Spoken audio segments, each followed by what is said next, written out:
Anan, seni düşünürəm, sevgi dolu baxışını.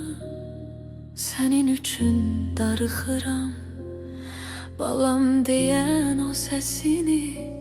Siləydin kaş göz yaşımı, oyadaydın bu yuxudan, qucaqlayıb sirdaşını, qorxu dolu bu kabustan.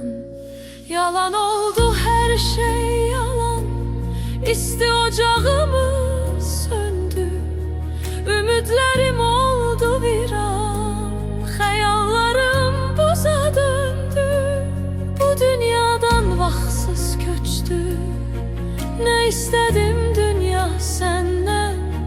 Bu yaşta boynumu büktüm, niye aldın anamı benden? Yalan dünya, yalan dünya, ananı benden alan dünya. Yalan dünya, yalan dünya, beni yetim koyan dünya. Yalan dünya, yalan dünya. Dert verdin mənə dünya,